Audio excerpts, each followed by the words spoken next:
Good morning, everyone, and happy Friday. It is Julie here with your TipRanks pre-market morning update, where we're bringing you up to speed with what you need to know before that opening bell. So let's get into it.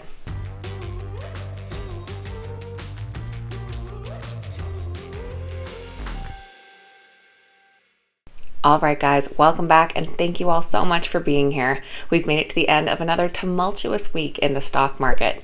Now this morning is going to be a fairly quick video as we don't have a ton of stuff to cover. It is Friday before the long weekend, so a heads up that the market is closed on Monday for Juneteenth.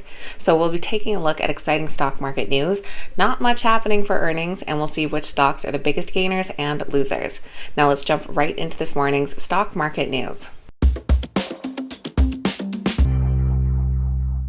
After a rough day in the market yesterday, U.S. stock futures are slightly in the green this morning.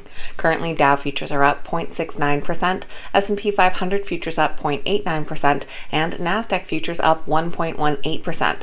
It could be a volatile day in the market, however, as it is a quadruple witching. This is where 4 different stock derivatives will all be expiring at the same time. Shares of Roku are on the rise after it was announced that they entered into a partnership with Walmart that would allow viewers to make purchases with their remote while streaming TV. In a statement from the two companies, they said that under this first pilot program, viewers can use a remote to buy items while viewing shoppable ads on Roku's platform. They can then place an order on the Walmart checkout page, and a purchase confirmation is then emailed with shipping, return, and support information. The head of TV commerce for Roku said that we're making shopping on TV as easy as it is on social. For years, streamers have purchased new Roku devices and signed up for millions of subscriptions with their Roku remote. Streaming commerce brings that same ease and convenience to marketers and shoppers. Analysts currently rate the Roku stock a moderate buy with an average upside of nearly 94%.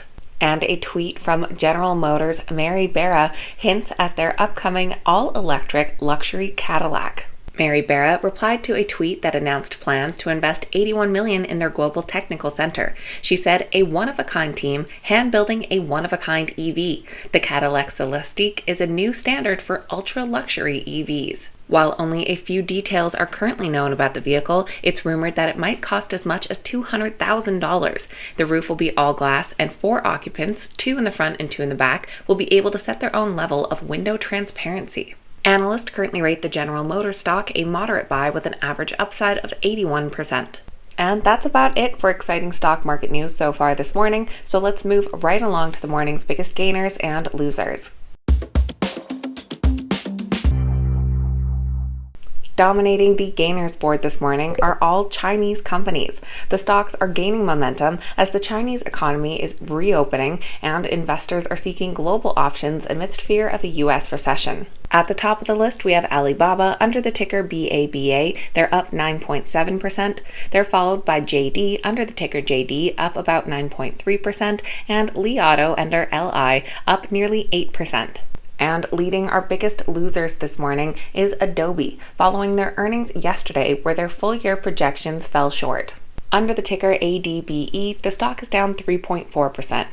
They're followed by the Chemours Company under CC, down nearly 3%, and Forge Global Holdings under FRGE, down about 2.9%. So that is our nice and quick update for Friday morning, getting you up to speed with what you need to know before that opening bell. If you made it to the end of today's video, make sure you say good morning in the comments down below. I always appreciate hearing from you, and don't forget to check out some of our great exclusive series over on TipRanks TV. Thank you guys so much for watching. I hope you have a fantastic long weekend, and I'll see you back here on Tuesday.